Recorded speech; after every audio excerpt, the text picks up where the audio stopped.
Sa mga taong sa Diyos po naniniwala, sila po ang nakararanas ng kanyang himala. Ito po ang patotoo ng mga taong nanalangin, nanalig, nagtiwala, naghintay, at nagtagumpay. Ngayon po, silang nagkikwento, sila po ang nagpapatotoo. Dalangin ko po sa mga susunod na pagkakataon, ikaw naman po ang makapagbigay ng iyong kwento at patotoo na alam kong magbibigay ng kapurihan, karangalan, at kalwalhatian sa ating dakilang Diyos.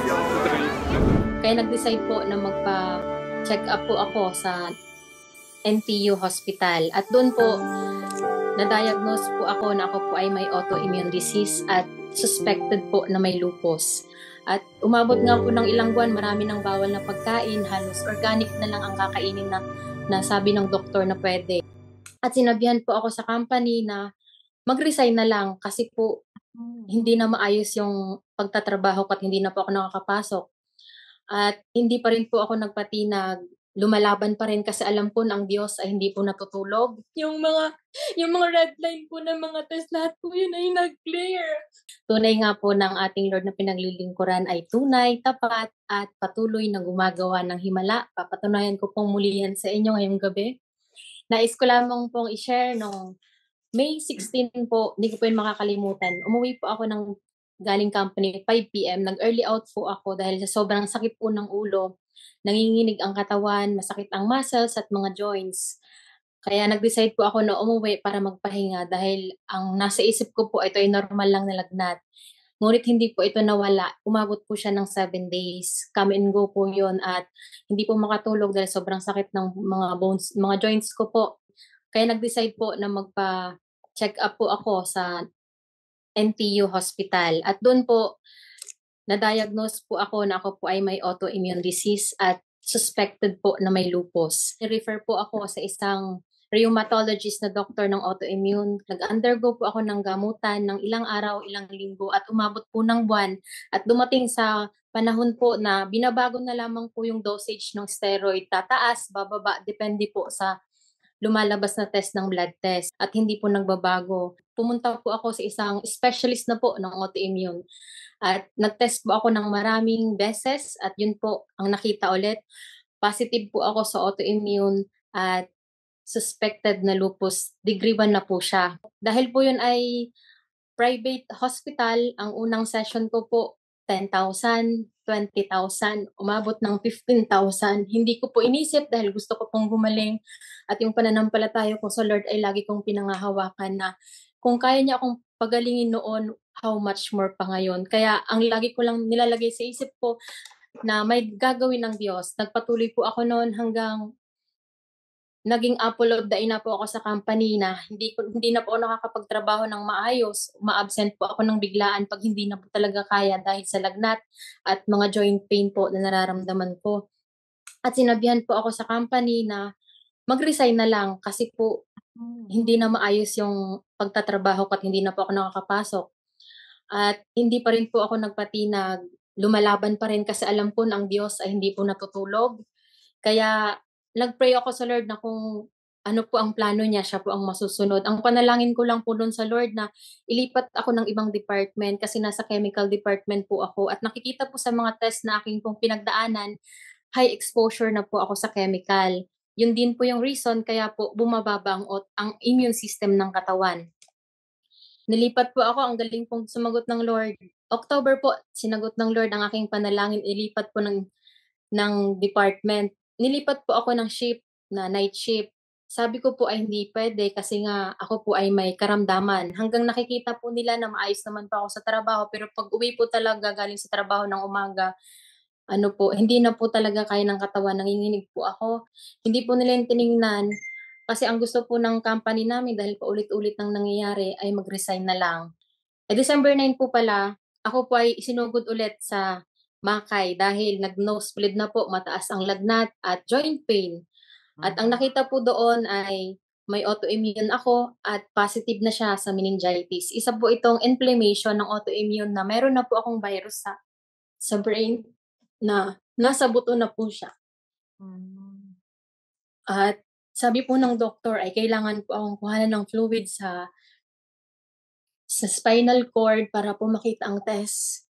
Kung ako po ang magdesisyon kasi pagod na, oo na lang po ang isasagot ko, pero salamat sa Lord kasi meron po tayong mga leader sa church na tutulungan po tayo, hindi po tayo itinuring na iba.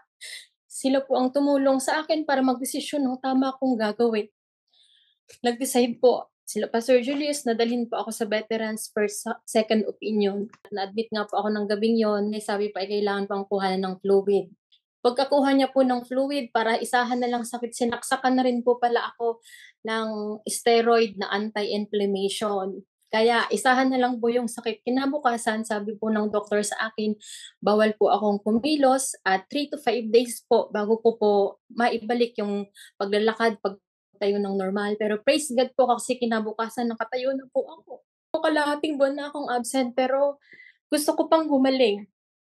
At hindi po alam ng magulang ko ang nangyayari sa akin. Gusto ko umuwi ng Pilipinas ng maayos pa. Kaya lumalaban po ako at sa mga panalangin ng bawat isa sa akin, alam ko pong andyan po sila palagi. At kinabukasan po noon, sabi na po ng doktor, pwede na po akong lumabas. Yung 5 araw na sabi niya na 5 araw ka pang mag-stay for recovery, pero ginawa lang pong 2 araw ng Lord. Ang expectation ko po kasi ay malaki ang babayaran. Gawa ko nga po ang daming test na ginawa. Ang bill ko daw po ay 63,350. Pero hindi po sila tumatanggap ng Visa card, kaya $980 lang po ang binayaran namin. Napakabuti na Lord. Nung pagbalik ko po ng follow-up check-up, pasok ko po doon, in-explain po ng doktor, sabi niya agad, congratulations. Hindi ko, bakit? Tapos sabi niya sa akin, nakikita mo yung mga test mo na to? Yung mga red line po ng mga test, lahat po yun ay nag-clear. Wow. Napakabuti po ng Panginoon kasi yung sakit na meron ka na sinabi ng doktor sa'yo na wala ng cure, pero sa Lord may cure po ang lahat ng yun. Amen. Hindi ko po ma-explain yung saya ko, pero yun po talaga ang nangyari. At sabi nga po ng doctor sa akin, yung mga nahihilo ka, masakit ang ulo mo, yan ay side effect lang. At pag nawala na yan, ay wala na yung sakit mo. At maraming salamat po at sa Diyos po lahat ng papuri. Wow. Hallelujah.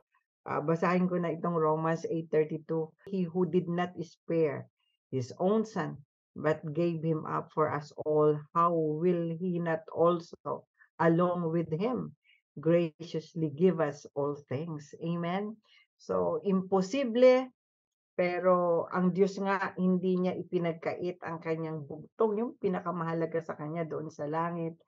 How much more pa yung bagay na hinihiling natin o kailangan natin. Amen? So, yung kay Hanang hinihiling, napakalaki, matter of life and death. Ang hiling lang ni Hana, makarating siya ng maayos sa kanyang pamilya. No? Pero higit doon ang ipinagkaloob sa kanya ng Diyos. For the information of everybody, ito'y si Hana ilang taon nang nakararaan ay I think 3 years ago ay tumanggap ng complete healing, na hindi na bumalik, talagang totally healed. Pero recently ay muling nagkaroon ng kakaibang pag-atake ang kaaway. Pero she remained faithful. Pinanghawakan niya ang pangako ng Diyos at hindi siya sumuko. Hinit ako ng Genesis 50 verse 20. What the devil meant for evil, the Lord meant it for good. Yung malimit sabihin ni Brother Eddie sa discipleship, sa Norsagaray, Campraise Valley, ay nag-e-echo sa ating soul and spirit. Sabi nga nila ni Sister Dory nung araw, when Satan says no way, when Satan says it is impossible, pag sinabi ni Satanas na imposible, wala ka ng pag-asa, sabi ni Brother Eddie, sabi ni Sister Dory, that is only the beginning of our victory. Sabi ng Diyos, I will make a way in the wilderness and rivers in the desert. Sabi ng Mark 9:23, with God, all things are possible to them that believe. Ito ang pinanghawakan ng ating kapatid ni Hannah Jane Ferrer. Ang Diyos na ating pinaglilingkuran at sinasamba, hindi nauubusan ng kaparaanan para katagpuin ang lahat ng pangangailangan ng kanyang mga anak. Ang Diyos ay nakatingin sa atin at naghihintay lang siya na tayo ay tumawag. Kaya mga kapatid, ito lang ang ginawa ng ating kapatid at kamanggagawa. Sabi ng Daniel 11:32, the people who know their God will be strong and will do great exploit. The God in whom we are serving and we are worshiping is alive. He is an answering, miracle working God. And impossible is nothing to him.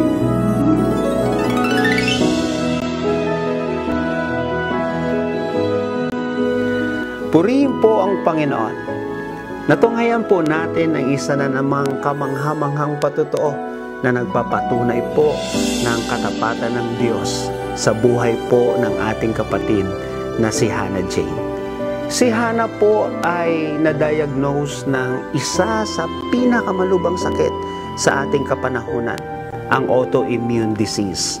Ito po ay isang metabolic condition kung saan ang ating sariling immune system ay inaatake po ang ating katawan na nagdudulot po ito ng severe inflammation at pagkasira po ng ating mga organs. Particular po kay Hannah, siya po ay na-diagnose ng lupus kung saan ito po ang nagiging dahilan upang mawala ng lakas ang kanyang katawan. Kaya sa pagising niya po sa umaga, nanginginig po ang kanyang mga kalamnan at sobrang sakit ng kanyang kasukasuan. Kaya kinakailangan po niyang maligo ng sobrang init na tubig para maibsan po ang sakit na kanyang nararamdaman. Sa gabi naman po ay para po siyang nauupos na kandila. Nawawalan po ng lakas ang kanyang katawan. At minsan po, literal na siya po ay inaakay na lang pauwi sa kanyang tahanan. At ito po ay nagpatuloy ng halos 2 taon. Ngunit si Hannah po ay hindi po siya sumuko. Patuloy po siyang nananampalataya sa ating Panginoon dahil siya po ay naniniwala sa salita ng ating Panginoong Jesus in John chapter 11 verse 4.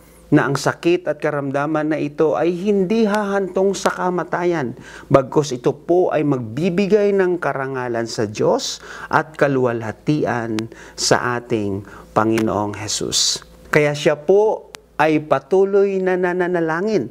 Sabay po nito ang pagpunta po niya sa lahat ng malalaking hospital dito po sa Taiwan upang magpagamot. Sinubukan niya na rin po ang traditional Chinese medicine. Sukdulang siya po ay pumunta sa isang private clinic that specializes in autoimmune.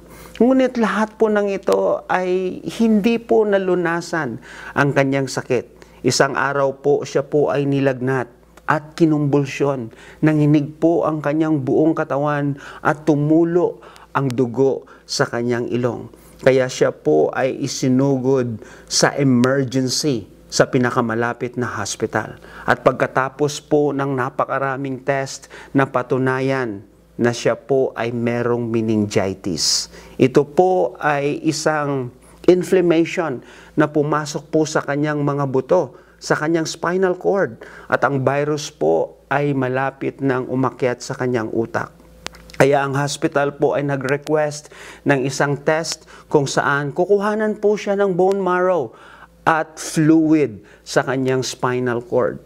At dahil ito po ay isang mahirap at masilang procedure, binigyan po ng Panginoon si Sister Hannah ng wisdom na siya po ay magpa-second opinion.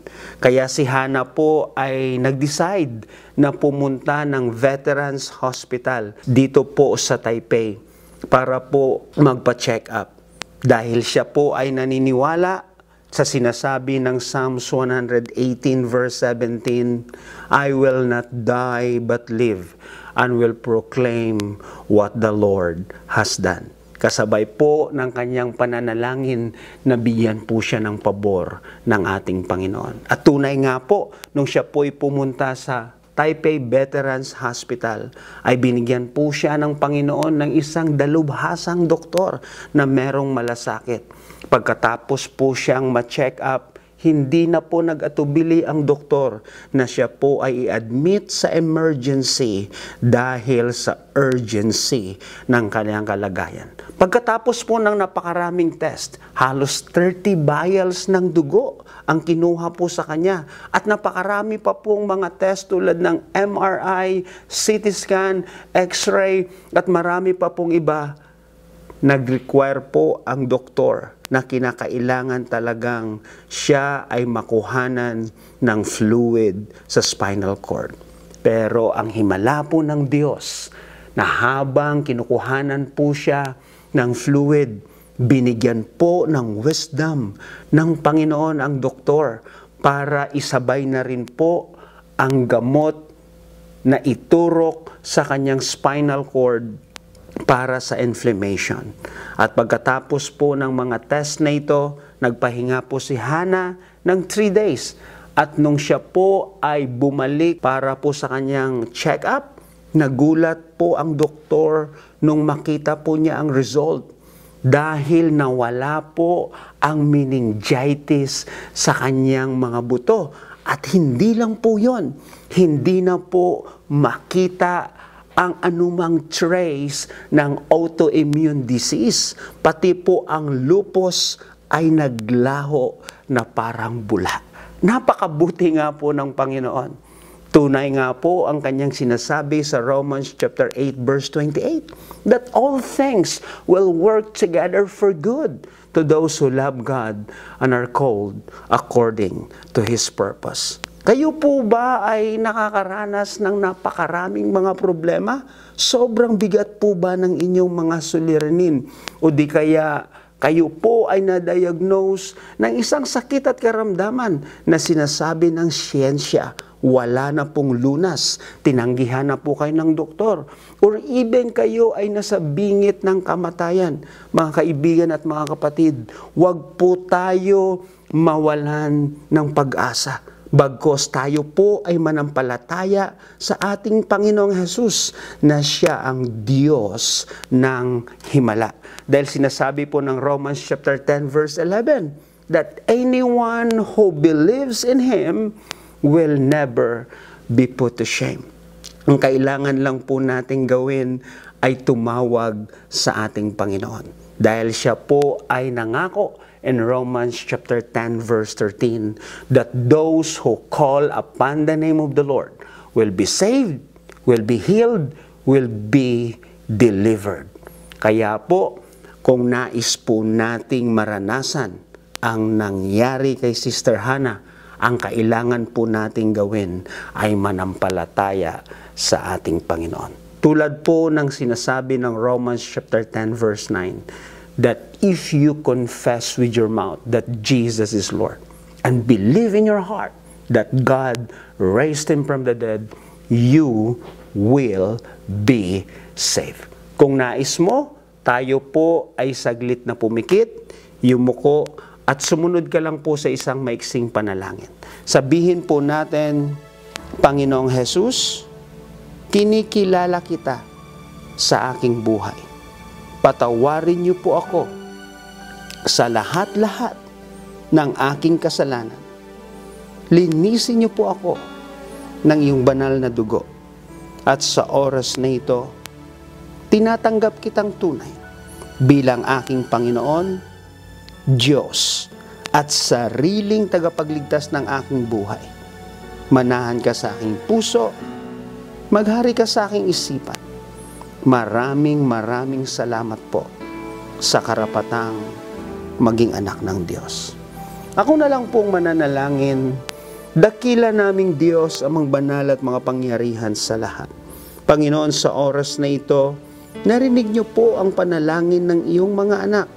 Tinanggap ka nila bilang Diyos, Panginoon, at sariling tagapagligtas ng kanilang mga buhay. Igawad niyo po ang iyong ipinangako sa iyong mga salita. Ang kaligtasan, Panginoon, sa bawat isa. At kung sila po ay merong mabigat na problema, sila po ay may kinakaharap na mga suliranin, o di kaya ay merong sakit at karamdaman, or may matinding pangangailangan, ang kanilang mga relasyon, ang kanilang pamilya, ay nasa bingit ng pagkawasak. Sa oras na ito, Panginoon, idantay niyo po ang iyong mapagpala at mapaghimalang kamay at igawad, Panginoon, ang mga himala na kanilang kailangan. Pagalingin niyo po sila sa lahat ng sakit at karamdaman at hayaan mong maranasan po nila ang mga rumaragasang pagpapala mula sa kalangitan. Maraming salamat po. Ito po ang aming samot dalangin. In Jesus' name, Amen and Amen. Congratulations po, dahil kayo po ngayon ay isang tunay na anak ng Diyos. At kung kayo po ay napagpala sa video ito, mangyaring i-like po natin at i-share. Nang sa gayon, mas marami pa po ang makakaranas ng himala ng ating Diyos. At mag-subscribe na rin po tayo sa YouTube channel ng GIL Taiwan. I-click na rin po natin ang notification bell para tayo po ay maging updated sa lahat ng episodes ng si Jesus, ang Diyos ng Himala. At lagi po nating tatandaan, lahat ng problema ay may solusyon dahil si Jesus, ang Diyos ng Himala. Maraming salamat po at pagpalain po kayo ng ating Panginoon.